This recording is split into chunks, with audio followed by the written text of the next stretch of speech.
Hey, and welcome to Shuriken Skills, session number 11 in the Work Smarter Not Harder dojo with me, Tony Harmer, aka the Design Ninja. In this movie, we're going to add some texture gradients to add a bit of richness and depth to our illustrations in Illustrator. And we're going to do it the ninja way, not the nincompoop way. So there's no copying and pasting in place. That's for dummies, not for you. So how do we do it? Well, what I'm going to do is do it a few times here on this very simplistic illustration. In my sky, if you will, I've got this circle representing a very large sun object here, and it's got a yellow fill. What I'm going to do now is hold down the Command key on my Mac. If I was on a PC, I'd hold down Control and then tap the slash key on my keyboard. And you'll notice in the appearance panel, a new fill has been added. I'm then going to tap the period key on my keyboard, which applies a gradient to whichever of these is in front. And at the moment, it's the fill, so it's changed that. In my gradient panel, I'm going to change this to radial, like so. And then on the left-hand stop, if I click on that, I'm going to change the opacity here to 0. Now, I'm not done yet. I want to point something out here. If you have a white to black gradient, okay, with the white being completely transparent, you end up with this mid-grey going on just between that and the black. And sometimes that can make your artwork look a bit wrong. So what we're going to do is double click on the swatch and set that to black also. So now what I've got here is that black at 0% opacity and black at 100% opacity, and you can see the difference that's making.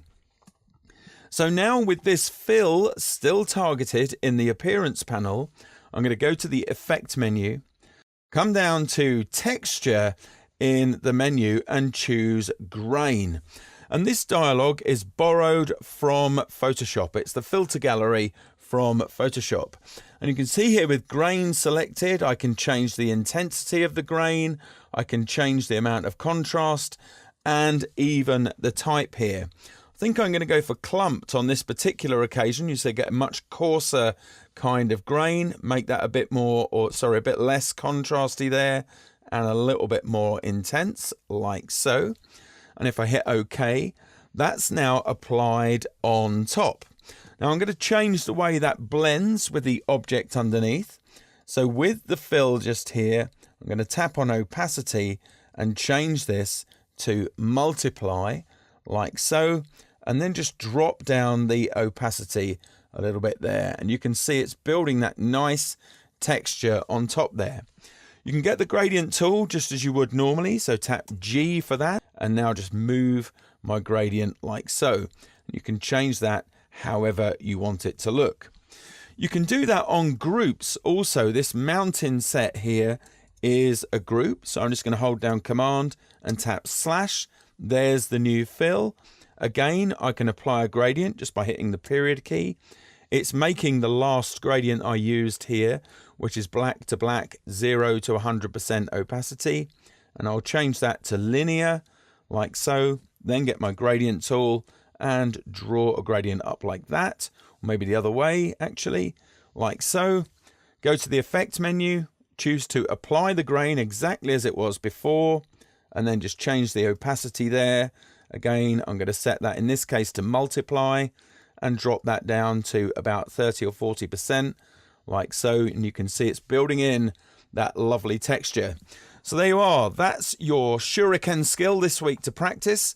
Don't forget, if you want to learn more, even faster, do check out my titles on lynda.com and LinkedIn Learning. But for now, we're done. Please do subscribe to the channel, reach out to me via Facebook and Twitter, spread the word, and I'll see you next Monday for another Shuriken Skills session.